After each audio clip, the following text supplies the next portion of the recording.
অক্ষয় তৃতীয়া।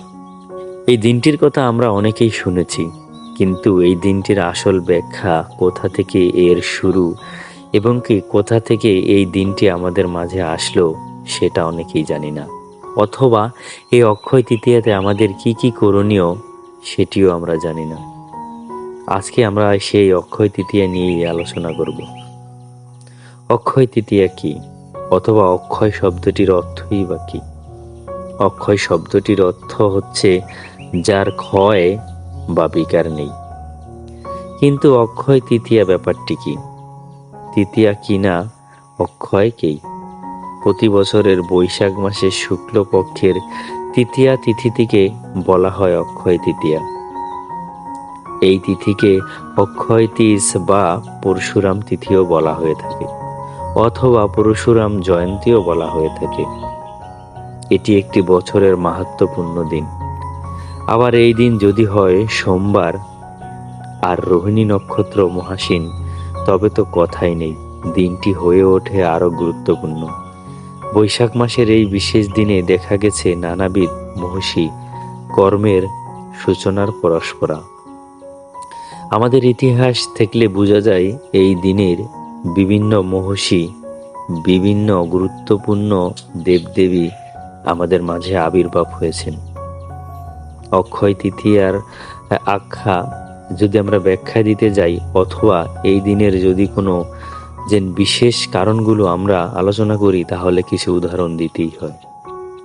যেমন এই তিথিতে সত্য যুগের সূচনা হয়ে থাকে। আমরা জানি আমাদের মাঝে 4টি যুগ আছে, সত্য, ত্রেতা, দাপর, কলি। আর এই 4টি যুগের ভিতরে সর্বপ্রথম যে যুগটি আছে সেটি হচ্ছে সত্য যুগ। এই সত্য যুগ শুরু হয়েছিল এই অক্ষয় তৃতীয়াতেই। এই তৃতীয়াতে শুরু হয়েছিল ভগবান 10 অবতারের ষষ্ঠ অবতার পরশুরাম। এই পরশুরাম আমাদের মাঝে অবতরণ করেছিলেন এই বৈশাখ মাসের অক্ষয় তৃতীয়াতে। তাই এই তিথিকে বলা হয়ে থাকে পরশুরাম জয়ন্তী। এই তিথিতে ব্যাসদেবের মহাভারত রচনা শুরু করেন। মহাভারতের মধ্যে 25 থেকে 42 পর্যন্ত 18 অধ্যায় গীতায় ভগবান শ্রীকৃষ্ণের বাণী রয়েছে, যা অনন্তকাল হতে আমাদের ভবসাগর উত্তোলনের অক্ষয় প্রদর্শন করেন। এই তিথিটি অত্যন্ত গুরুত্বপূর্ণ এবং কি অনেক জ্ঞান সুলভ।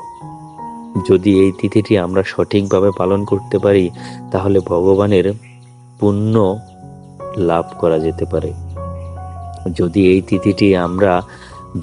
তিথিটি আমরা মন থেকে ভগবানের কাছে উপবাস রেখে দুফোঁটা নয়নের জল ফেলতে পারি, তাহলে হয়তো বা ভগবান শ্রীকৃষ্ণ আমাদের এই ধরাধাম থেকে মুক্তি দিতে পারে।